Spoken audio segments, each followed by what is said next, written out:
Okay, well, let's get this party started. I am so excited for today.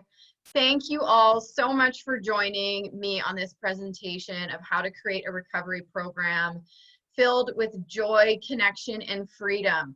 My name's Arielle Diamond. I'm a recovery and sobriety coach, and I own My Sober Compass. I want to thank first off Damian, Ross, and Pocket Rehab for having me do this presentation, offer it to people for free. I'm extremely passionate about helping other people build a recovery program that makes sense for them, that brings them joy. You know, this is what sobriety and recovery is all about. It's not just about putting down the substance. It's about creating the life that we always imagined when we were in active addiction, but we could never have. So once we put the substance down, there's a lot of different things that we can do to really amp up how our lives shape up. So I'm going to take you through a really easy 5-step process into how to build a recovery program. And I would love, love, love if you guys, during this presentation, if you have questions, to drop them either in the chat or comment as I'm speaking. I would love to hear from you all. Damian's going to be moderating the chat, and at the end we will have a room for a Q&A session. You guys can ask me anything. So I'm just really excited to be here today and offer this to you all for free because I believe that, yes, when we enter recovery, we need to start to feel amazing. We need to create that support system that we can lean into. You know, I want to leave you all after this hour feeling inspired and like your recovery batteries are recharged. Okay, so let's jump right in here. So as I mentioned before, my name's Arielle Diamond. I'm the owner of My Sober Compass, and I help men and women create the recovery program of their dreams. I take clients on either one-on-one or in a group setting. I have a free Facebook group that you all can join. I'll talk about this at the end, but my passion is the recovery world, and I'm going to tell you all why. But first, the big picture of this presentation is that I want to take you all from this island A of addictive behaviors to island B, which is recovery and sobriety. And I'm going to teach you the 5-step framework. But first of all, I want to just point out these little monsters on this island and talk about how this island can look and feel. And you know what? I'm going to relate it to my story. So when I was in active addiction, I felt alone, I felt isolated, I felt out of hope. Give me a thumbs up if you all can recognize with any of these feelings, you know, that feeling of feeling dark, empty, lonely, just angry about everything. So many different things were running my life that it was really a bad place for me to be in. So with the proper tools, with the proper strategy, with this plane that you see on your diagram, we can go from island A of feeling dark, alone, isolated, all of those negative things, use the tools and get over here to this island B of recovery and sobriety. And this means feeling good, feeling whole, doing that inner work that we can do, just having that, you know, the word serenity, having serenity and waking up every single day feeling good about ourselves and the path that we're on. So I'm really excited for this whole presentation. Again, for those that are just joining, I would recommend grabbing a piece of paper and a pen, and I will walk you through this step by step. All right, so for those that just joined, you might be wondering, who is this lady and why the heck does she care about helping people recover? I'm an alcoholic. I'm an addict. I struggle with eating disorder. I struggle with certain things, you know, and through my darkness, I entered this magical world of recovery.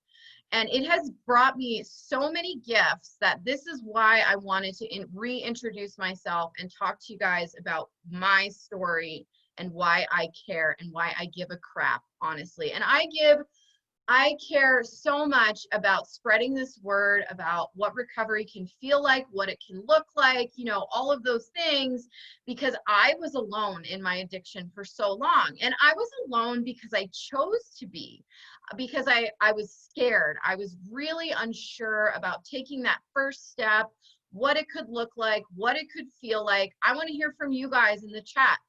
What has kept you stuck in the past living in an addictive lifestyle? Was it fear of your friends knowing? Was it you were scared to really do that inner work and look inside? Were you scared of the pain? You know, these are all things that I was scared of. So I want to talk to you about my addictions. Yes, not knowing that there was life on the other side. Absolutely. That is such a good point. Scared of withdrawal, denial, and ego. Yes, yes, yes. All of these things can keep us stuck. So I want to talk about my addictions, and you'll see this is plural. I don't just have one addiction. I have multiple, right? And I'm wondering if you all can identify with this too. So my main 3 addiction monsters, 1 was alcohol, 2 was relationships and love addiction. And this took form for me in beautiful Tinder swiping. I was addicted to Tinder swiping. If I was not in a relationship, I was downloading apps and trying to online date. And my 3rd one was an eating disorder, which flared up both as bulimia and anorexia. And I think this is hugely important to talk about, that addiction doesn't necessarily have to just take one form. For me, if I would work out in the beginning when I was really struggling hard, you know, managing all of my different monsters that were following me, I had major signs that I was having a problem. And like someone said earlier, denial and ego was a big part of me ignoring them. So some of these signs, I would drink until I would black out over and over again. This promise, today will be my last day drinking. I remember waking up every morning and fully believing that today would be my last day drinking. And there I was 5 or 6 hours later at the liquor store, at the grocery store. You know, I lived in Washington, D.C. area. So where I lived, the grocery stores had beer and wine. So every time I would go to the grocery store or hit up a 7-Eleven, for example, there would be my drug of choice, which my main drug of choice was red or white wine. I loved it. I was drinking 4 or 5 bottles a day. You know, this was my jam. And I felt like this was my norm. And I was not ready to let go of alcohol for a long time because it did something for me, right? And for me, it was that teeny tiny window of numbing my feelings. It was that teeny tiny buzz that I would get because I was drinking so much at that point that I didn't really, I didn't really stop. I never drank and had the intention to stop. I went for it every single time till I would reach blackout. And I was in such denial that I felt like this wasn't a problem for me. So I want to hear from you guys. What kind of major signs did you have that you had a problem, right? Like spending too much time on dating apps. This was another sign for me. Eating under 500 calories a day. I prioritized alcohol over eating for about 4 months and I dropped 50 pounds. And this was a really scary thing because at the time, people were complimenting me about my weight loss. You know, I was hiding my alcoholism. I was hiding my struggle. I would put on my makeup, go to work, act like everything was fine. But what was really happening behind the scenes was that my insides were not matching my outsides. I was presenting to this world this facade that I had everything under control, you know, because I had a job, I had an apartment, I had a car, like all of the material things in my life. I had friends, you know, I did. I had really wonderful friendships. But what was happening was I was hiding my 3 monsters away from everyone because I did not want to appear weak. I did not want to appear like I could not handle my job. I was planning international events at that point. So I was very independent in my job. Yes, lying to myself. I love that. Thanks, Hope. Isolation. All of these are major signs that we might have a problem with one or all. And yes, it's quite amazing how we can hide our struggle from our loved ones. My family still claims that they had no idea that I was struggling with alcohol. But you know what? They wouldn't have any idea because what I would do, I would manipulate every single situation. Whether it was we would go out to dinner, I would drink in the car prior to entering the restaurant. Then I'd go to the restaurant, I'd have one or two with my family, and just enough so that I could drive home safely. And then after dinner, I would go home and just slam a few bottles until I went into that oblivion mode. I wasn't remembering things. I wasn't doing, I was completely numb at the end of the day, probably around midnight, every single night. And that's how I would go to sleep. And as I'm talking about this, I'm getting a little bit emotional because I can feel it in my body, how I was feeling at that time, just out of hope, lost, tired, extremely tired. And when I say tired, I mean tired mentally, emotionally, physically, socially, spiritually. I was tired on all fronts and I was just starving for anything to give me some sort of relief. So like I said, whether it was alcohol, going onto Tinder, not eating, whatever it looked like for me, that was kind of my sickness and how I would really try and stuff that void inside of me. So I was starting to question my mental sanity. I'm going to paint a picture for you guys. And you know what? I need to get vulnerable for a second in hopes that maybe this will help someone else. Right before I reached out for help, all of the mirrors in my apartment I had covered with newspapers because I could not look at myself in the mirror and recognize who I had become. I was so filled with shame. I was so filled with regret. I was mad at myself. Like, why could I not get this under control on my own? And my anxiety levels were spiking. I was getting daily panic attacks.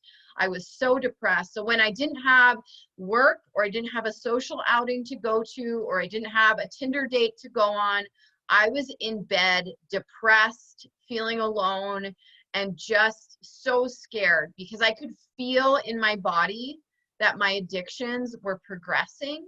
They were getting worse, and I just did not know where to turn. These were some of the thoughts that I had that kept me stuck in that zone of I don't even know where to get started. And I want to hear from you all in the chat. Do you identify with any of these thoughts, right? Why can't I drink normally? I went through this period of, can't I moderate? Can't I drink like my best friend who just has half a glass of wine and puts it away at the end of the day? Will my friends still like me if I change? What will happen to my social circle if I make this big decision to stop drinking? Because most of my friends, they didn't take it to the extreme that I did, but let's get real. There was a lot of times where we would all go out together. We'd go dancing, we would have fun, we would go clubbing. And I was scared because I didn't know if I would still be getting those invites. And the fear was that I would be even more isolated than I already felt. Then my brain would try and chime in here and say, it's not so bad, Arielle. Blackouts are normal. Lots of people black out. It's fine. The truth was, lots of people don't black out. But this was my brain rationalizing my behavior and just saying, this is fine. This fear of what am I going to tell my coworkers? Okay, so when I was traveling the world planning events, a big part of my job was to take clients out for nice dinners and treat them on the company credit card to wine. So who was I to show up to these company events and not drink? I had a real issue with this. And this kept me in this cycle for even longer. I rationalized, I have a job, so I must be okay. I'm not that person living under a bridge who doesn't have a home. And that's, that was such sick thinking, because I was so incredibly sick at that point that my job was shaky. I couldn't even see a future in that job because I was so obsessed with getting that next drink. And then alcohol is legal for a reason. Give me a thumbs up if anyone else has used this, right? Well, why would they have liquor stores if alcohol is such a problem? Since alcohol is legal, I should be able to drink as much as I want. How could society enable us to drink? Yes, I'm seeing some thumbs up here.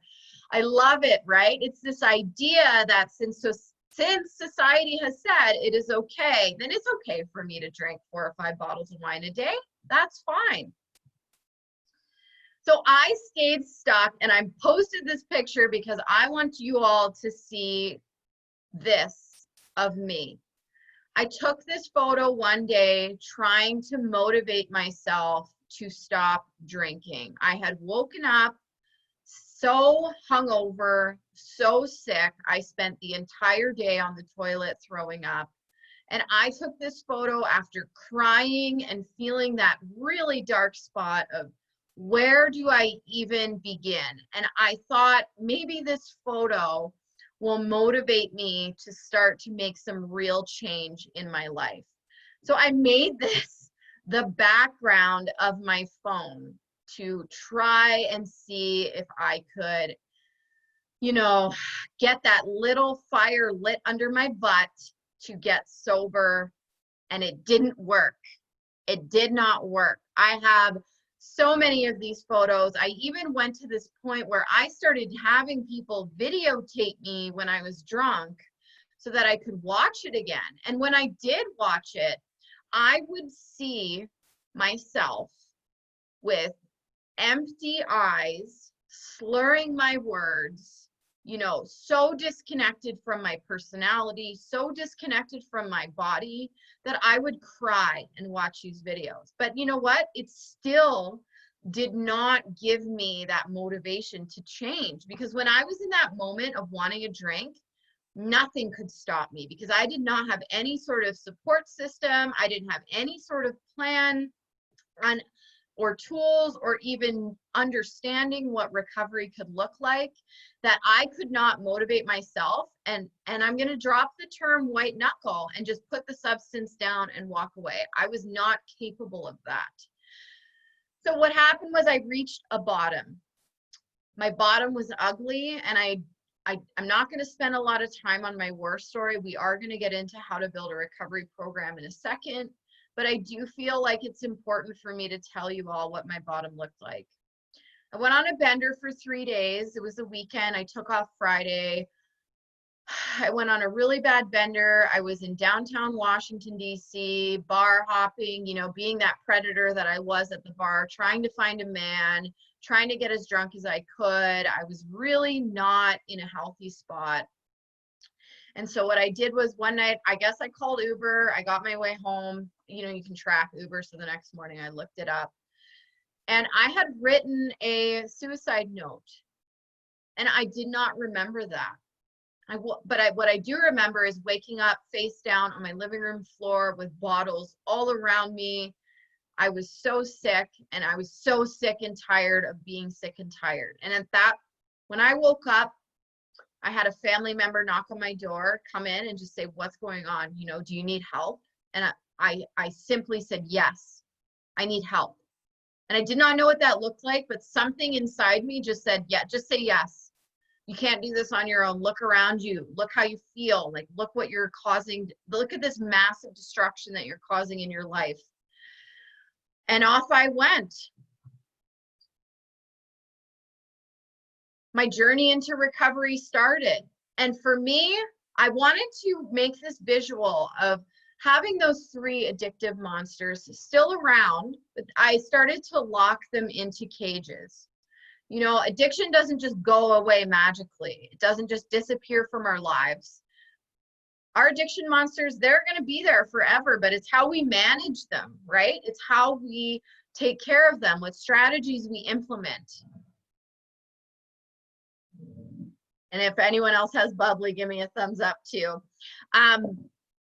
So for me, that first step into recovery looked like I went to the doctor, we had a chat, and I finally honestly disclosed to her how much I had been drinking. Because look, I had been seeing this doctor for a long time, and she asked me, do you drink? And I said, yeah, you know, I have 1 or 2 drinks a day. She said, oh, well, that's within the guidelines. You know, I did not come out front for years about how much I was drinking, which was the reality. Like I said, multiple bottles of wine per day. I was too afraid. I was too afraid that she would shame me, tell me that was wrong, tell me all those things. But you know what? When I finally got honest with this doctor, she looked at me in the face and said, Arielle, you need to go to treatment. And that was probably the hardest thing for me to hear, was because that was scary. I didn't know what that looked like. I didn't know where I was going to go. I was terrified. And this doctor in Washington, D.C. was like, start Googling them, start calling around, start looking for a place that feels good for you. So I did. And I found this amazing treatment center in British Columbia called Top of the World Ranch. If you guys want to look it up, it's quite incredible. And I picked it because it looked like a resort. It was in the mountains. There was horses on their website. And you know, my brain wasn't working too well at this point, but I thought, yes, I need a place where I can start to get reconnected to nature. I can start to really get connected to who I am. And I got on a plane and headed to British Columbia for the first time. I had never even been to British Columbia. And that's where my journey started. And here are just some of the tools and strategies that I implemented into my recovery program once I started to take that leap. And you don't need to write these all down, because we're going to cover a lot of this in the next couple of slides as we build out the recovery program. How did I feel going into recovery? That's such a good question. I felt really scared, because this was entering new territory. This was a brand new thing for me, where I was not sure about what this would even entail. You know, I thought maybe there'll be some therapy, maybe I'll get asked some questions, but beyond that, I had no idea. I had attended an AA meeting once. A friend drug me, literally said, you're coming with me, and took me by the arm. And this was years before I went to rehab. I felt scared to go to that meeting. So what I did was I took a McDonald's cup and I filled it with vodka and Diet Coke. And I went to the meeting and I self-soothed with my alcohol during that meeting. And what I did was I picked apart that meeting, because I wanted a reason to why I was not going to be a part of AA and sobriety. And I think that just shows the level of how sick I was at that point. You know, so going into recovery, I thought that it would probably be kind of similar to that AA meeting, but I had no idea about all these different tools that you see on the screen, right? Like having tough conversations, dealing with triggers, doing inner work, setting boundaries. I mean, I could go on and on and on about all these different tools that I learned. It's incredible just how vast the recovery space is. So yes, I was confused, but I knew that if I wanted to save my life, going back to that rock bottom that I had hit, and writing out subconsciously that suicide note, which was, you know, so incredibly detailed, that note, I still have it. It talked about saying goodbye to the people that I loved. It talked about how I felt like my brain was unhinging from my body and that I had no control over any piece of my life. So yeah, I kept that thought close to me as I entered this journey because I needed that motivation to make change in my life. And really, ultimately, what I was doing was fighting for my life. Can you guys give me a thumbs up if you're in recovery now and you took that leap because you felt like you were fighting for your life? Yes, thanks, Joanne. You know, this is what it's all about. The reality of addiction is that it kills people every single day. And I'm tired of hearing about drinking or alcohol just being this drug that's acceptable. It kills people. Yes, it might not always be instant through alcohol poisoning, but over time, alcohol can cause so much massive liver damage. It can cause dementia, right? Those blackouts can eventually turn into long-term dementia. We get jaundice, we get tired, our bodies can shut down at any time. So yes, this is very real. And when I got that first day at treatment, I was woken up. I walked into a room of people that were like-minded to me for the very first time, and I was open and I was willing to listen at the suggestions that were thrown at me. And oh my gosh, I felt at home. And I was scared, but I was still home. And so that first day I looked a bit like deer in headlights, like, oh my God, there's so many things that I'm going to learn in here. It was a co-ed treatment facility, you know, and I was nervous. I was terrified being in another country, being around people that were started dropping terms like, what's your DOC? You know, I had no idea. Then I heard about the big book and I'm like, I don't know what a big book is. I had no clue. That first day, excuse me, I'm losing my voice. First day we had a meeting, and in that meeting they said, can you identify yourself? It was a NA meeting, and so you know the whole thing is you have to identify as an addict. At that point I was like, I don't even know if I'm doing this right. So I said, hi, I'm Arielle, I'm an addict, I'm just gonna listen. And that whole meeting my face was beet red and I just had no idea what kind of program I was walking into. My ears were open, but on the outside, I was so terrified. And people started taking that, how I was acting, that I was this huge snob. But the reality was that I was so scared to connect and talk. I was just there to listen in the beginning and learn all of these tools that you all see on the screen. So let me introduce myself and kind of bridge this gap. My name's Arielle Diamond. I'm a certified recovery coach. And you know what? I put this mission statement that I now live in this wonderful, beautiful, freeing, vibrant world of recovery. So when I got out of treatment, I did everything. I was a bit confused. Like, I did some things that were suggested, like everything my aftercare person suggested. I got a counselor, I got a sponsor, I went to meetings. But what happened was I wasn't working at that time, and there was 23 other hours of the day that I needed to really start to get to know myself and get to understand, okay, what is my new lifestyle going to look like? And over time, I became this addicted to recovery in a way. Like, I wanted to learn all these different tools. I wanted to learn what community programs were out there. I wanted to lean into this new lifestyle because what I was getting so excited, and my life started turning around at such a rapid pace.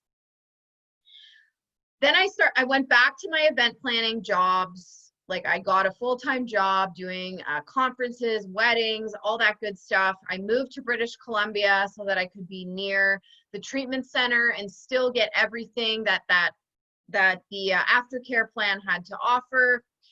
But when I was working my event job, I started feeling like this wasn't enough. You know, I was helping people in recovery get started. And then the idea came, I'm going to create a company that helps people get started living this lifestyle of recovery. And I took my little piece of paper at my event job and I started drawing out this compass. This idea that I could help people just take that first step and fill in the gaps, because there's two groups that I really help. One, those people that are coming out of treatment that need to make big changes in their lifestyle, because treatment is a bit of a bubble where we're safe, we're away from all of our triggers, we are getting a grip on why we did the things that we did. And then when we get out of treatment, that's when the real work starts. And the other group of people that my Sober Compass helps is people that might not necessarily need to go to treatment, but still want the benefit of understanding about how to build a proper recovery program. And that can be such a beautiful thing, and I feel so grateful because I have such amazing one-on-one clients right now that I'm working with that really show up in our sessions and say, this week was hard or this week was great, but I want to keep chipping away at my recovery program. And that's what we do, okay? So right now, I would love to get a lot more interactive with this group and talk about, do you have an addictive monster of your own? And if you're joining this webinar, my guess is that you might have one or two or three, just like me. So I want to hear from you guys in the chat. What is one name of your addictive monster? And while you're typing that out, I'm just going to take a quick sip. While you're typing out what your addictive monster could be, I'm going to name some examples. Is it alcohol? Is it codependency? Is it drugs? Is it gambling? Is it sex addiction? Is it addiction to porn? Is it addiction to dating apps? Is it anorexia? What is your addictive monster? Yes, I'm so happy you brought this up. Food, perfectionism. Oh my gosh, perfectionism can be such an addictive monster. There are so many different things. So I want you to visualize your addictive monster, and I challenge you to name it. I have kind of combined my addictive monster into one. You know that little voice that talks inside your head? I have one. And it says, hey, it wouldn't be so bad to go to the liquor store today. Or, you know what? You don't need to eat that whole piece of pizza. You could just have half because we're going to lose weight. I have named my addictive thinking the judge. And I have a client who has named hers the idiot, right? That little voice that is constantly there that tells us it's going to be okay if you pick up today. Do you guys have this? Do you name your little voice inside your head anything? I'm really curious to know if you guys are doing this, because such a huge turning point for me was recognizing that voice and then saying, wow, this is not the core of who I am. This is actually my addiction speaking to me. It is not Arielle. It's the judge. It's that voice, the devil, bitch face. Yes, yes, yes. I love this. You guys are so awesome. This is so true, right? We need to separate that addictive voice from the core of who we are and actually call our monsters on their shit. I curse, I'm going there today. I'm really passionate about this. So what does reckless, I love that, Tara, really good. What does your monster feed off of? For me, my monsters, they fed off shame. The feeling that I'm unlovable, right? These are common thought patterns that I lived with for so long that would bring me down. And then I would get to this point of how can I shut them up? And drinking was the first thing that I would reach for. What feelings does the monster bring up? Like I said, shame, depression, anxiety. How does he get excited? Well, let's talk about this. A lot of times our addiction can be connected to some sort of ritual. So my ritual for a lot of years on the weekends was to jam out in my apartment alone, drink a bottle or two of wine to get those juices flowing before I'd go out and meet my friends and get pumped up that way, right? So my routine involved all of that bad stuff, because what I was doing was I was rationalizing that my pregame.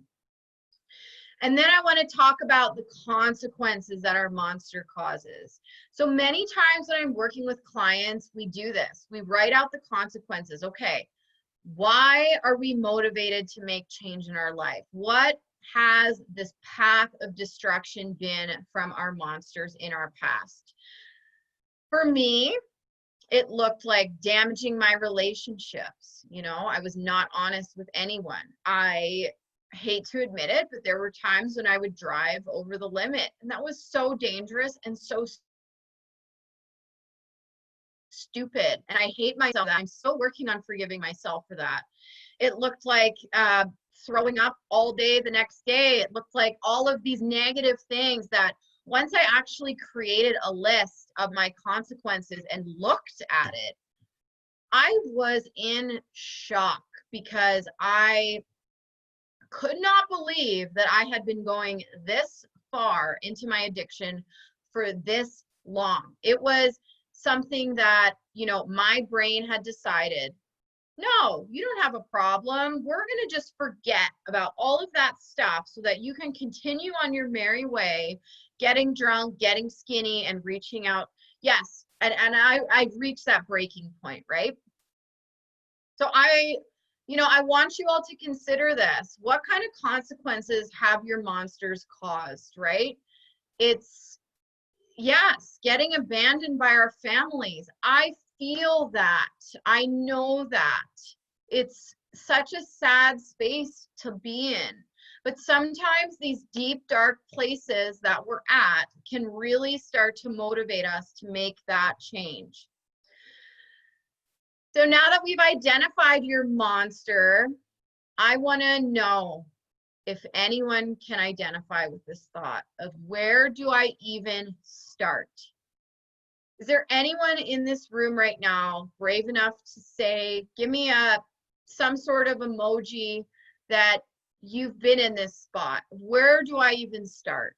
You know, thank you. This is so incredibly important to just take that first step. That step of asking for help. That step could look like phoning a friend. That step, I want to give you guys so much props right now, because that step is attending this webinar today. You know, you are surrounding yourself with other people who are on this recovery journey. And I want to give you all this information today in hopes that it will help inspire you to continue and take one step at a time, right? That is such a big saying in the 12-step rooms, just one step at a time. Asking for help can be so paralyzing. You are so right, but it is so important. Whoop.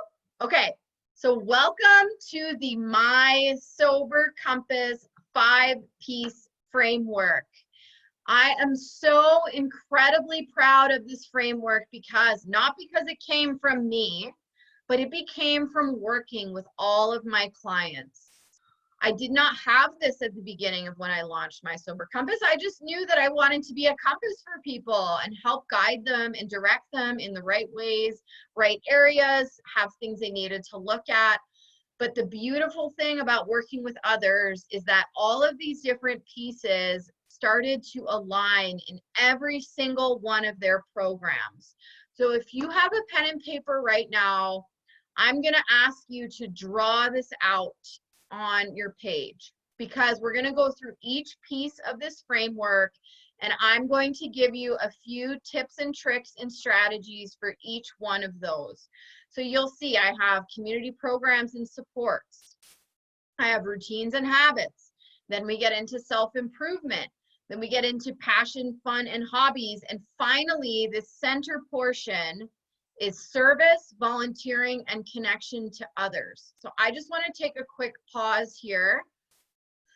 And actually, I'm just going to write this in the chat because as we go, 5-piece framework.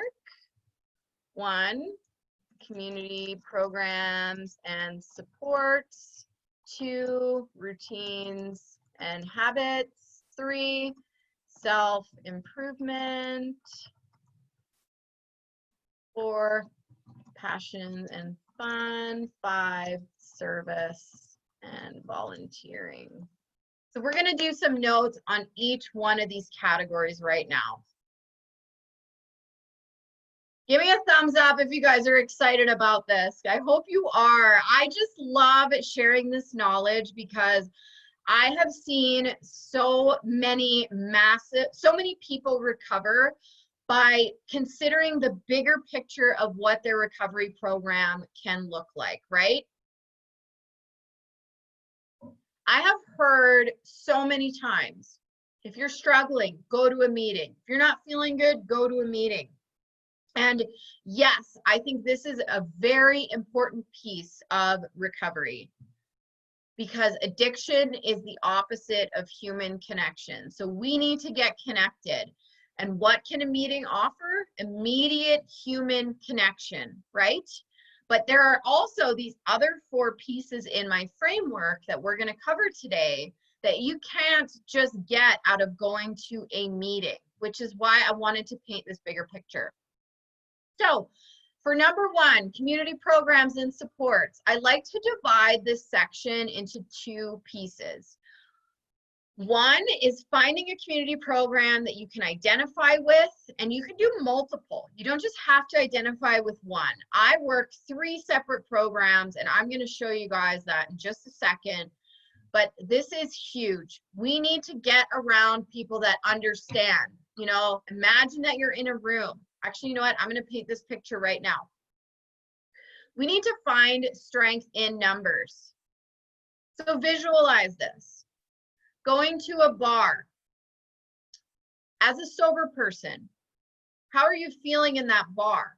Who's around you? People probably drinking, right? People repeating their stories, people that are sloppy, you know, like I was this person, so I can describe this very clearly. I'm not saying 100% of the people that go to a bar are alcoholics or they drink to black out, but what I'm saying is there definitely is a certain vibe in a bar.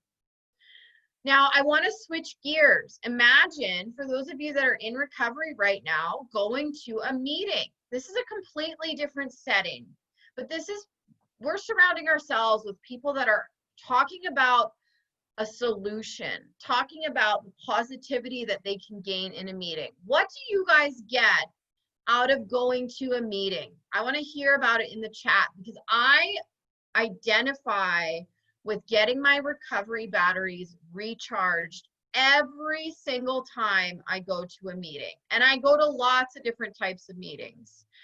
You know, whether it's an all women's meeting, whether it's a 12-step meeting, whether it's a refuge meeting. Yes, relating to others is so important. We need this connection. And you know what? We need to find people who are living a fun, freeing, sober life in recovery because this world is all about energy, right? Walking in and soaking up some of that recovery energy is so amazing. So yes, learning how to open up, getting comfort, getting support, not feeling alone. Like, yes, we can do this. And if we are real with you guys for a second, that first month when I got out of rehab, I cried every single day because I was so scared about building that aftercare plan, you know, getting involved in a community. I was terrified still. I wanted to be accepted, but I did not really understand or know that the people in the rooms were very accepting of newcomers. I was terrified. This was such a new way of living, right? Like going from drinking so many and numbing and just feeling so tired and isolated from now this new door that had opened into recovery of welcoming people. You know, I didn't even like to hug anyone unless I was drunk. So here I was walking into AA meetings in the beginning and people were hugging me. I'm like, you don't even know me. How do you like me so much? Like, well, you're here. So we're going to love you through this. And wow, that was so amazing for me. Just to feel accepted for not I wasn't getting accepted. People weren't asking me, what do you do for a living? What kind of car do you drive? People were accepting me because I was there and I was working on a solution to my addiction. And they were liking me for that reason. And wow, I know I'm going on a bit of a rant here, but I was just getting so excited. And Tara, yes, knowing that you're so wanted, it's so amazing, right? Like, all of these good things. So find your people. I'm going to quickly highlight these 3 recovery programs and their strengths, okay? I know that many of you watching this webinar, you already have a program that you're identifying with, but I think it's important for me to just quickly talk about the strengths of each one. So, 12-step groups. This includes Alcoholics Anonymous, Narcotics Anonymous, Codependence Anonymous, Gamblers Anonymous. I could go on and on. Overeaters Anonymous. This is the biggest community program in the world. And this has helped millions of people worldwide recover on a daily basis, right? I would say there's probably millions of meetings every year that go on, whether it's a formal 12-step meeting or just one person talking to another person. That's considered a meeting, right? And the strengths of this program, in my opinion, are the success that this has created, but also it addresses resentments. So our past, as we work through all of our steps, we lighten our load emotionally, right? We work through what we've been holding on to for so long. It also taught me spirituality and letting go and reaching out to that higher power, that I am powerless over my alcoholism. I am powerless over downloading Tinder, and my life has become unmanageable. And it gives, in the 12 steps, it walks us all through all of those amazing things so that we can, at the end of it, come out and give back to other people. The big book, amazing, right? And I always recommend you guys read it from the back to the front, because those stories, I know for me, when I started reading those stories and understanding that, wow, I'm not alone, there's people out there just like me, that got me extremely motivated. And also the strength of having a sponsor in the 12 steps is huge. So, and I'm going to talk about that in just a second. Smart Recovery is the next one, and I get really excited about this because I'm actually a Smart Recovery facilitator. So what this stands for is self-management and recovery training. I love to, where's my book here? Well, this is the family and friend workbook of Smart Recovery. But Smart Recovery is all about hands-on cognitive behavioral exercises to help us manage our addictions. So they don't use labels, they don't use terms like alcoholic or addict. It's simply, if you have an addiction or a problem and you're looking for a solution, you can join any Smart Recovery meeting. And their powerhouse is that they're online. So they run meetings every single day online, and they're run more like a small group, which is amazing, right? So you, instead of just doing one share at a time, you can have a discussion in your group of Smart Recovery back and forth, right? And we can learn a lot from each other in that discussion. And every single meeting that we go to in Smart, we're taking away a piece of paper with some sort of hands-on tool that we can keep in our tool belt. That's why I love Smart Recovery and what it offers. It really deals with our thought patterns, how our thoughts turn into our behaviors, why we do the things we do, how to live a balanced life in recovery. There's so many strengths to this program as well. And finally, we have Refuge Recovery. This is a newer program that is, it is rising and it is becoming huge. And the first meeting that I went to in Refuge was in Calgary. I walked into this room of people that were sitting on pillows and the meeting got started. And for the first half of the meeting, we meditated, which was something I did not expect in a meeting. And then the second half we shared. And there's 4 main truths that the Refuge Recovery preaches. 1, that addiction creates suffering. 2, the cause of addiction is repetitive craving. 3, recovery is possible. And 4, the path to recovery is available. So Noah Levine has written this Refuge Recovery book. I would really recommend it to anyone who's interested in learning about a different approach. You know, a lot of coping and grounding techniques are incorporated into this program. And that is the beautiful thing. I'm just highlighting 3 programs, but there's other programs out there as well. There's Celebrate Recovery, there's Women's Circle, Women Within, there's all these different types.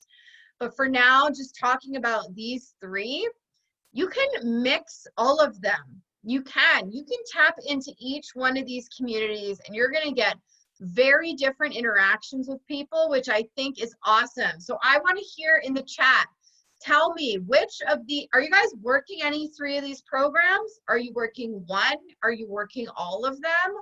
I would just love to know. And that's a great question. How do I find these programs?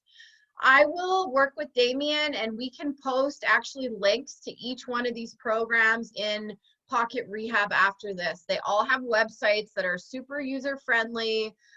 They're all moving now with COVID happening to doing online meetings, which is great. But yes, we will post the link. So is there anyone here who wants to share what kind of recovery programs you're working right now?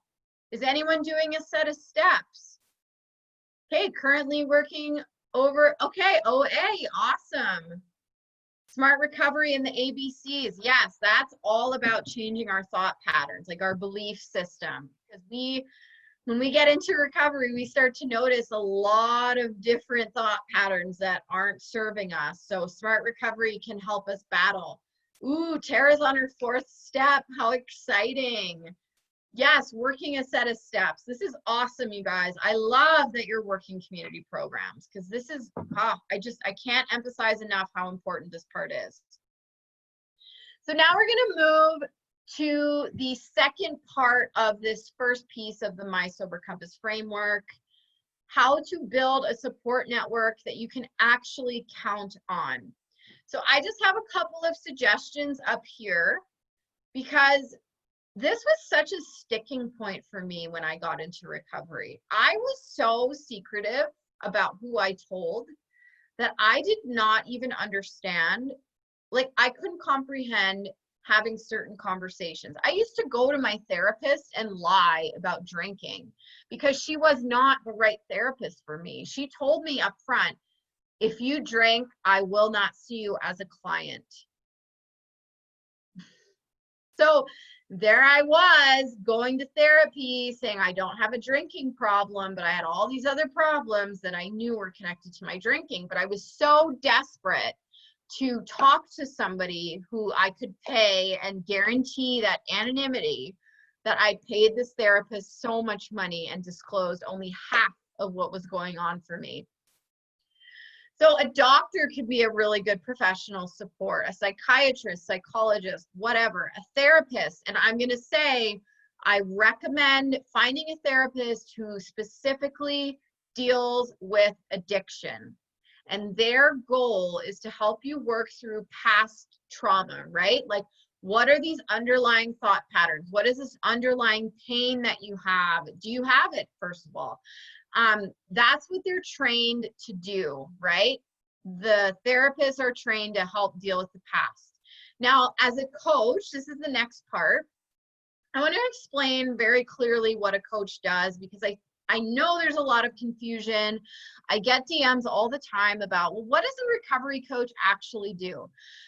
As a coach, my job is to help clients with today and moving forward. So setting goals for the future, but for today, coping skills, building out a program, getting you connected into your community, helping you with the day-to-day living of living a life in recovery, right? Because we know that there's no magic pill that can just shut off or give us recovery. There isn't. It doesn't exist. Otherwise, 100% of the world would be living in recovery right now. It's all about all of those things on that slide I had before. You know, having those tough conversations, setting boundaries. What do I tell my employer? Those are all of the things that I do as a coach and help my clients with. Let's move to personal supports.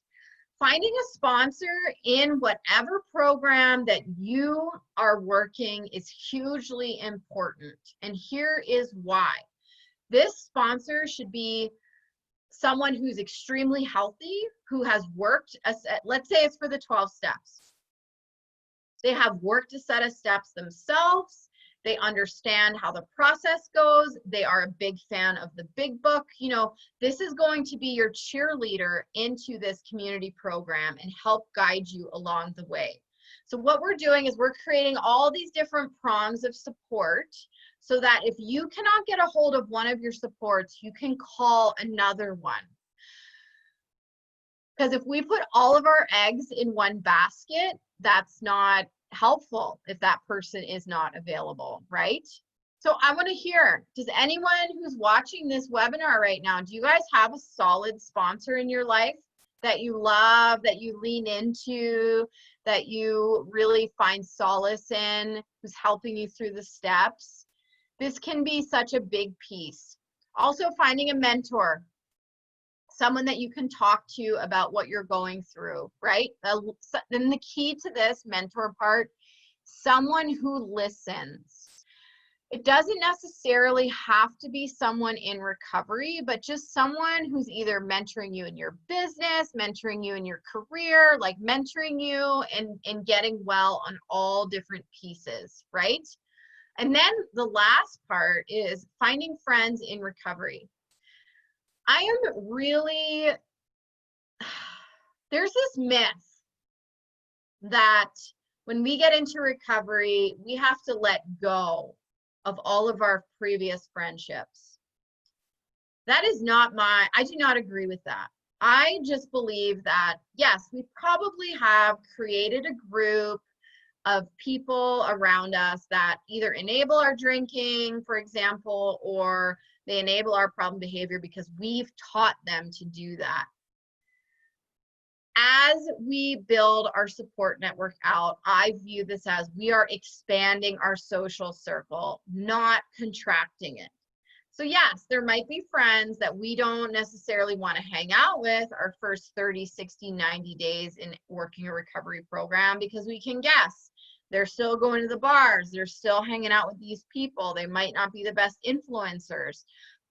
However, it doesn't mean we have to dissolve all of the friendships that we have. And this is very important to know, okay? So as we move forward, adding different people into our personal support network that are in recovery is key. And I think this is such a huge piece of why Pocket Rehab is so successful, because if you've downloaded this app, it means that you are working towards a beautiful life in recovery, you know, and you want to stay connected and make sober friends on this app. So I would highly recommend, if you don't have any friends in recovery right now, making this a priority. Going to a meeting, having a chat with the person next to you, messaging someone through the Pocket Rehab app, you know, going for coffee, virtually even, right? You can have a Zoom meeting with coffee. This is what I'm doing right now, you know? Like, this is the beauty of moving to this online space. So I would love for anyone who's made a friend recently in recovery, Put it in the chat. How did you make a friend in recovery? What did you have an opening line? Did you, like one of my opening lines in the very beginning was when I would go to a meeting, I didn't want to just walk up to someone and say, hey, do you want to be friends with me? No. I'd walk up to someone after the meeting and say, you know what, I really enjoyed your share. And I really want to thank you for sharing that bit about your daughter and how you got into recovery. It really resonated with me. My name's Arielle, and then we'd shake hands. That was my kind of opening line to bridging or making a connection with someone new. It doesn't have to be this scary thing, it can be this amazing way of getting connected with someone else, right? So I will just take one last look at this. Think about your support network. If you're finding some gaps in there, that's okay. Your support network is always going to change over time. All right, now we're going to get to number 2, routines and habits. So what happens when we put down this problematic monster that we've talked about? We create massive amounts of time for ourselves. So that's where routines and habits come into play. We need to fill our time now with healthy things. And because I know boredom can be one of the biggest things to take people out. It absolutely can. We're not having fun, and we'll talk about fun in a few slides. But we need to plan around this new time that we've created for ourselves. And time can be our ally. So I just want to give you all just a little bit of a glimpse into 2 exercises that can really help with time management.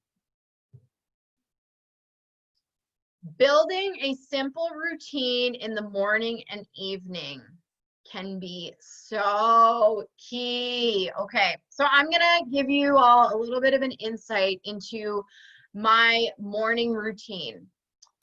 And if anyone wants to disclose in the chat their personal routines that have been working for them, I would love to just share knowledge right now. So my routine in the morning, I wake up, I go downstairs, I get my cup of coffee, and then I read something recovery related, whether it's, actually, you know what? I'm just going to grab my book here. Hold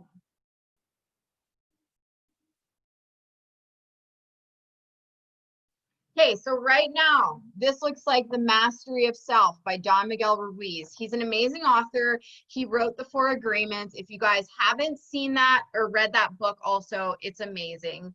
So even if it's a page from this book, it starts to get me in that mode of self-reflection, right? I start to think about, okay, today I'm going to live in recovery. I'm going to live in that solution space, not that problem space. I also had a friend recently introduce me to these healing cards. So I can even pull a card. I'm going to pull one right now. Now is now. Are you going to be here or not? Okay, so these little cards can get us really involved and start thinking about, okay, how do I want my day to look ahead? And then something that I do at night is I do an inventory of my day. So the 12-step programs taught me that that would be good. Did I have a good day? Could I have made some improvements? What could I have done better on? Did I practice acceptance in my life? And I actually bust out my journal and do a mini gratitude list and just do a bit of a brain dump before I go to bed. Because I don't know about you all, but when I got into recovery, my sleep patterns were not the best. So I really needed that routine at night to help me drift off into sleep in a good way, right? In this feeling of gratitude, like being wrapped in a warm blanket of gratitude and just being grateful to even know that I'm remembering going to bed, right? How many of us went through that phase where we don't remember going to bed? We just wake up the next day hungover, feeling like a bag. And so now when I go to bed, I remind myself, I'm sober tonight. I did a good job. You know, I helped this person today. I'm feeling like I'm making a difference in the world, you know, and I have to remind myself because my brain sometimes can be wired to just focus on the negative, right? We have 100 good things happen in our day, and then that one negative thing pops up, and wow, it used to just derail me. But now with all of these recovery tools and tips and strategies, I know better now than to let one bad thing derail my day. Yes, having it, Tara, thank you for posting that. Waking up, having coffee, doing a check-in. Yes, check-ins are huge. Going on Pocket Rehab, reflecting on the daily quote. Absolutely. I love all of these things, right? This is so good to share. I want, even if it's one little thing in your routine that you can add, it can make such a big difference.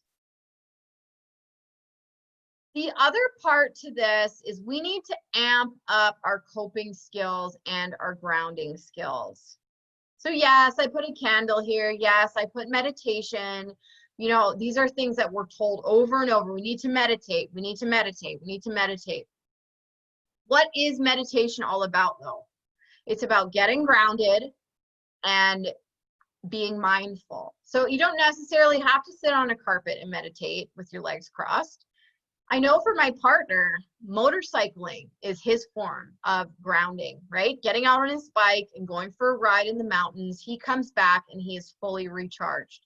For me, snowboarding or skiing. I know after a day of snowboarding or skiing, I was like, yes, I feel good today because you know what? I spent my day doing an activity that grounded me. Coloring, right? Coloring mandalas. Like there's a scale of coping and grounding skills, right? Some things you can do instantly, like for example, busting out a piece of paper and starting to color. Some things take more time, like spending the whole day going snowboarding, right? So I think it's really important, and I do this with clients, to write out a coping and grounding skill list so that when our brain hijacks us into thinking there's nothing to do today, we have that list and we can pull it up and read it and say, oh my gosh, no, there's a million things that I could do today. Shut up, brain, right? So amping up our coping skills is really important. Going for a run, even if you're not good at it, heck yeah, just getting outside can be so major. So that's number 2. Now we're going to move into number 3, which is self-improvement. This part can look so different for each person. We need to give ourselves permission to get to know and get to love ourselves again and discover who we are. We are not our addiction. I am not that judge voice that plays in my head. I am Arielle, and I was so sick for so long that once that sickness started to melt off of me, I like to describe it as this like layer of skin was peeled off and new skin grew out, right? It's like I got this chance to discover who I am and who I want to be. So inner work, this can consist of counseling, can consist of self-love, building up on our self-love, building up on our self-care. I'm a big believer in doing personality testing. So the Enneagram test is an amazing tool because you get a personality number 1 through 9, and we can talk about, everyone has a different personality, right? The key with that is we can start to learn our insides and what drives us and what is a healthy side of ourselves and what might not so healthy side of ourselves look like. So I'll just tell you guys real quick. So for me on the Enneagram, I'm a type 3, which means I'm ambitious. I really like to do project work. I'm motivated. I'm an achiever. That's my personality type. So there's 2 ends of the spectrum. A really unhealthy 3 can become an alcoholic, workaholic, super self-absorbed, super just all about work and not really unbalanced. But a really healthy 3 can use their strengths in work, have a work-life balance, help other people, be motivated all the time to inspire other people, right? So this is the extremely healthy side. And this is just for 3. So each personality has their own scale of healthy and unhealthy behaviors. And once we get to know what personality type you are, we can start to look for those flags, those really healthy flags or really unhealthy flags, and then make adjustments accordingly. So if you're looking at this slide right now and you're identifying with one of these things, I would say go and Google. What are some self-love practices? You know, get inspired, make a Pinterest board about it, talk about self-care. There's so many amazing online resources for this that I would suggest starting with Pinterest and making a board. It's really fun and really a cool thing to do. Now we're going to talk about the 4th section, fun, passions, and hobbies. Big hint here. We have to have fun in sobriety or we're not going to stay sober, period. End of story. I believe in this so much. If you have created a sobriety plan where you're not getting out of your house, you're not doing anything fun, you're not going to stay sober because you're not going to get those feel-good chemicals at all. And you're going to feel empty and alone and just not motivated. So I put a huge emphasis on this for people that I work with because yes, we need to have fun in our lives. This is what life is all about, right? Having fun. So I'm going to give you 2 quick tips to kind of spark some ideas of how to have fun. I put up a map of Washington, D.C. because this is where I'm from. This is where I lived for most of my life. And I used to live right down here. I'm hoping you guys can see my mouse at the bottom of the screen by the Pentagon. My apartment overlooked the Pentagon and I could see way out into DC. So something really fun that you can do is create a heat map of where you live and what new experiences you can explore. On my heat map, I had highlighted I wanted to go to the Smithsonian. I wanted to ride my bike to the Georgetown Waterfront Park, you know, and based on this heat map, you can do circles. So what's a circle that you can walk to? You know, does it take an hour? Okay, what are the experiences within that circle that you can really start to do?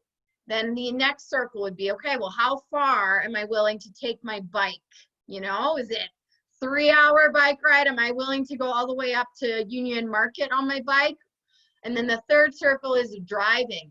You know, where do I want to drive to that's on the outer outskirts of Washington, D.C. and experience new things? If you do not know of cool things to do in your town, check out TripAdvisor. It's a free website. They have a section on there of things to do, and you can type in your location and it will pop up all of these different experiences. This will really help you start to think about different things that you want to integrate into your fun plan, right? So having a heat map and a visual can be extremely powerful. Has anyone tried this yet? Or are you guys looking forward to doing something like this? I'd love to hear about it in the chat because, man, I've seen this work so well for people that say, I don't know even where to start on how to having fun when I enter recovery. Because our definition of fun changes from being, for me, it was being glued to a bottle to now having time on my hands.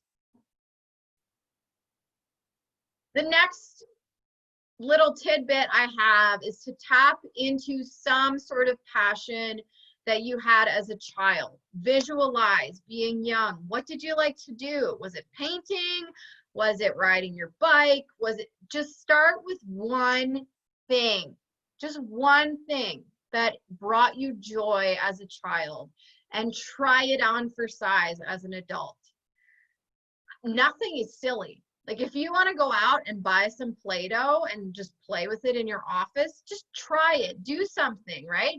And then as you're thinking about this, make a list and put it on your wall. Like have something that is going to give you joy. Because what happens is you have this cup.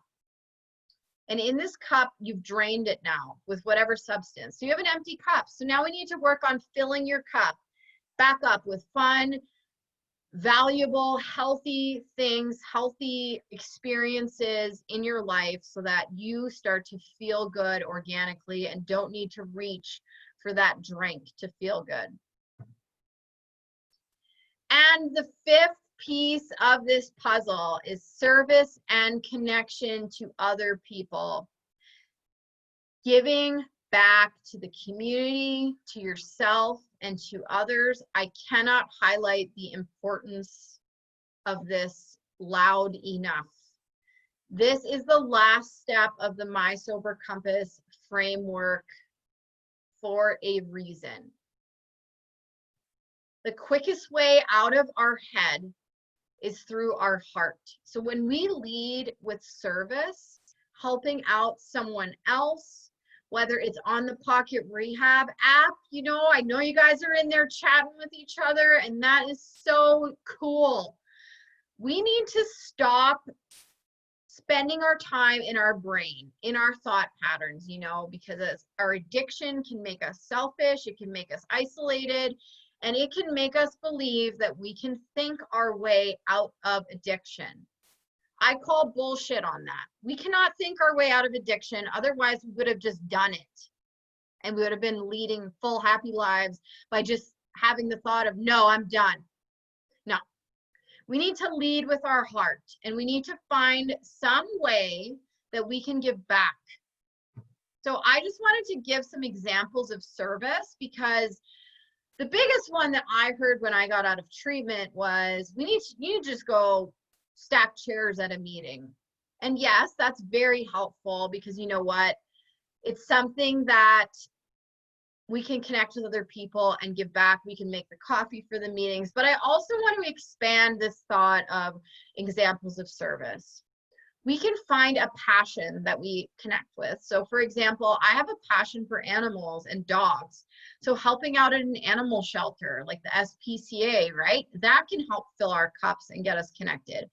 Sponsoring someone, volunteering at an event, running errands for someone who might not be able to or doesn't have the time, coaching a sport. I coached basketball back in my addiction because I wanted to give back, but I was still so sick at that time that I wasn't present for coaching. I would coach and then go after, I'd go get drunk, right? So now we have this opportunity to be an example of service, to show up in our communities and help other people. And in turn, this magic thing happens when we show up for someone else. We also are showing up for ourselves and putting things back into that cup that we needed, right? Healthy things that we need, connective things that we need, fun things that we need. I think this is the big kahuna of connection here. So with that, you guys have just mapped out your sober compass. I am just so thrilled that we could go through this together in a step-by-step way, and hopefully learn something today about maybe a piece that you weren't including in your program, or there's a thought that you had around, wow, well, maybe I could try this on for size. You know, I'm never going to sit here and just tell you guys what to do. I would love for you just to take this as a moment to feel inspired, that recovery is not just about going to a meeting. Recovery is about so many more things that we can build into our lifestyle and really start to live life. Not numbed out, not messed up, not alone, but connected, inspired, free, filled with fun and passion and all of those amazing things. So I never want to let anyone tell you that you're doing it wrong. Everyone recovers differently. But what I will tell you is, if your program is not leaving you feeling recharged, then you might need to make some changes, right? It's not that you're doing it wrong. It's just that you're learning that this might not be the way to recover. It might not be how it's working for you. And everything happens for a reason. I'm going to touch on this quick. If you have a relapse, get back on that recovery horse as soon as possible. Learn from your relapse, right? Do not let it take you out. Addiction kills people, and this is why I care so much. I want you all to live an amazing, inspiring life. I want that for myself. You know, I am just in the same boat as you all are. I'm not cured. I'm not on this pedestal where alcohol or any of my other little monsters can't reach me. I work a program every single day so that I do not have to go back to feeling dark, alone. I work my program so that I can be connected and be inspired and work through my problems. You know, we talk about living in this problem space versus living in this solution space. We have a choice every single day. What space do we want to live in, right? And now I choose to live in this solution-oriented space. This is, yes, recovery is a lifelong process, and it's a beautiful process. You know, I have friends that I've known for so long that watch my webinars because we talk about not just addiction, but we talk about like inner work and living a life of recovery, right? Getting to know our insides so that they match the outsides. So I want to take a quick pause on this slide because I would love to invite you all to connect with me in 4 different ways, okay? So yes, you can message me on the Pocket Rehab app, but I'd also like to invite you to join my free Facebook group. It's called My Sober Compass Inner Circle. You know what? I'm just going to type it in the chat here real quick.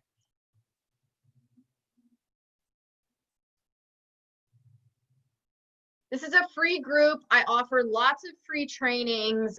You guys, this is an amazing community. There's over 1,300 members right now, and we're growing fast. And you know why? Because we're talking about solutions. And it's not just me in this group talking.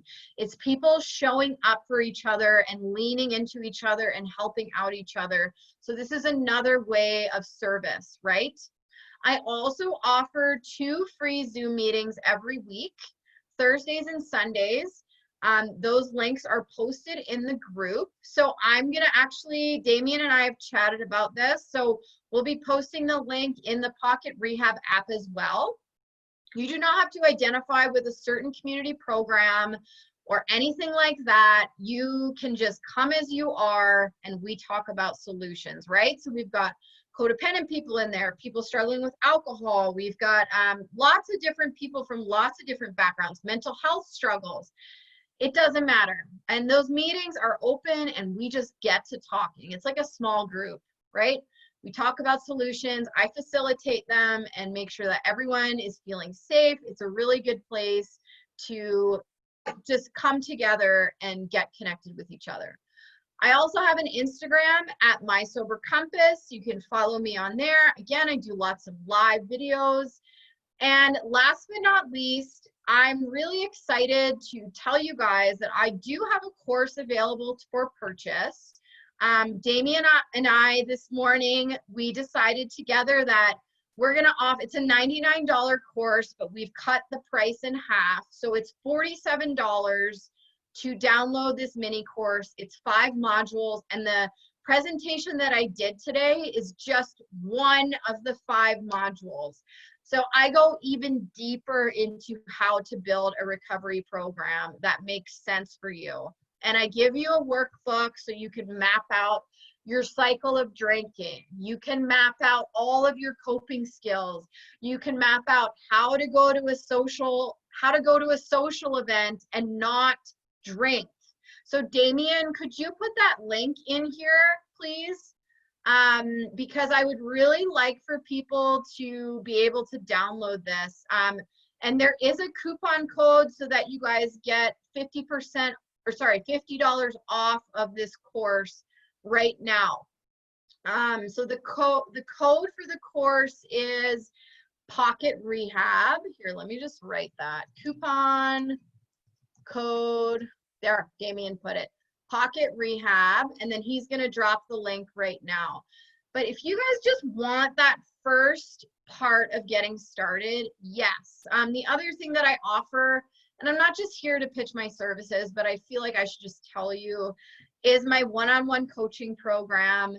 And that's for a much higher fee, but you get me as your coach, and I walk you through a 12-week one-on-one personalized coaching program that you build out the recovery that you always wanted. So there's also a link to book a free call with me, but you know what?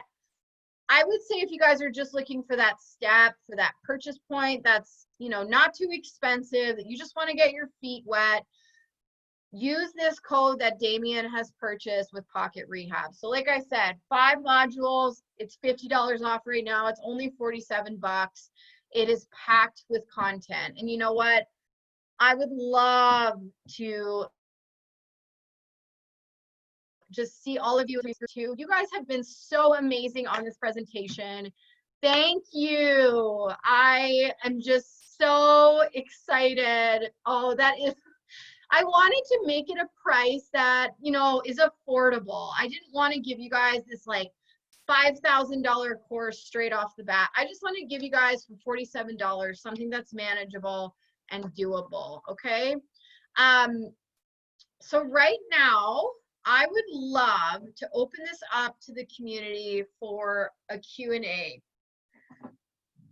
So do you guys have any questions? Let me see here.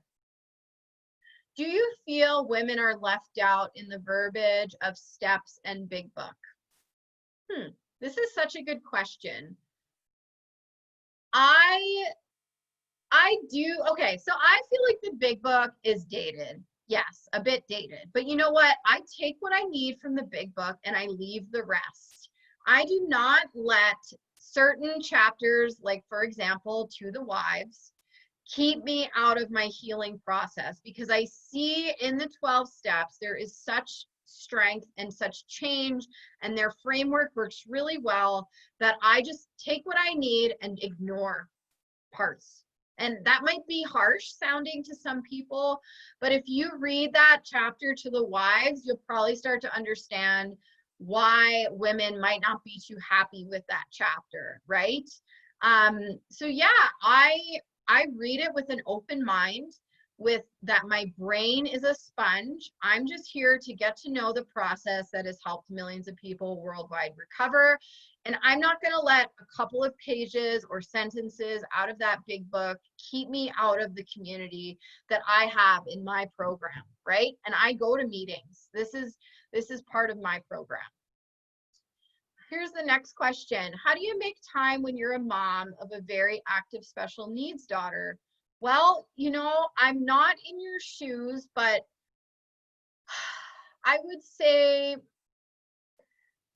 from what I've seen, I know I work with clients. So in my one-on-one coaching, a lot of people hire me because they don't have time to leave their homes or do things on their own.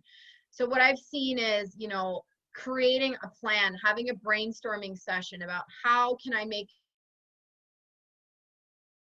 time for recovery. And I think it really is on a case-by-case basis. But at the end of the day, you know, that whole idea of we need to be selfish in our sobriety comes into play. And selfish is not a bad word, but being selfish means taking time for ourselves.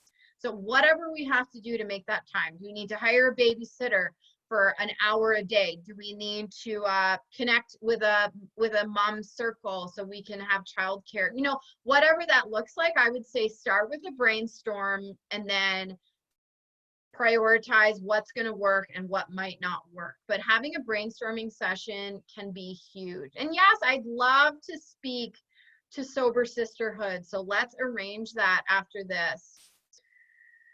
I know you said you were scared and alone. When does that feeling go away? Wow, this is such a powerful question. Thank you for asking this. That feeling for me started to go away when I started to make the decision of, I'm going to be honest, I'm going to be open, and I'm going to be willing. And yes, I'm taking that out of the 12-step program. But when I started deciding, okay, what are my values here? Do I want to put in the work to get to know who I am as a person and move forward? That feeling of being scared and alone went away. So we do have to get a bit uncomfortable to become comfortable, right? So an example of this would be going to a meeting and making the decision that I'm going to speak to one person after the meeting. This is manageable. This is digestible. This is something that is not overdoing it for me. And when I started setting teeny tiny goals for myself and having those small victories, that feeling lessened. Yes, there are still some days I feel scared, you know, there are. That's just part of kind of my DNA. So I push myself every day, trying something new, helping out another person. That really gets that addictive monster, that judge, that thought pattern, it riles it in and keeps it at bay. So I hope that helps. Please let me know if that helps you. Does that answer your question? And also, does anyone else have any other questions right now? I just want to say, if you're typing right now, thank you. You all have been so incredibly amazing watching this webinar. Thank you so much for joining today. I know we went about half hour over. I feel incredibly inspired and lucky. And thank you, Damien from Pocket Rehab, for having me on here. You guys are amazing. Is willpower a part of recovery? You know, I used to think willpower was my biggest weakness. You know, I did at points have the will to stop drinking, but it didn't work by itself. I think willpower needs to be coupled with having a strategy, right? If we have a strategy that our willpower can launch onto, it can amplify this recovery process on an extreme level. So yes, I do believe that willpower is part of recovery. Are we willing, and that's our first part, are we willing to make change? The answer is yes, then this is exciting, right? If we're willing to make a change, a small change even, getting out of our comfort zone, Googling Alcoholics Anonymous, you know, there's an example. Googling smart recovery, checking out, I just connected with a new client yesterday. She found me by going on to Instagram and typing in hashtag sober coach. That's how she found me, you know? So it's quite interesting. Willpower is absolutely a part of recovery. Are you willing to make even just a small change? Okay, so I think that's it for today. Thank you all so much. You guys are absolutely incredible. And we're gonna drop the link to that mini course into the app today. And I just wanna say thank you, thank you, thank you. I hope you guys all have an amazing day. And I really appreciate you taking the time to learn about how to build a recovery program. You got this, you can do this. And you can message me through any one of those platforms I have up on the screen. But I want to say thank you for joining us, and you guys are incredible. I'll talk with you soon. Thanks, Damien.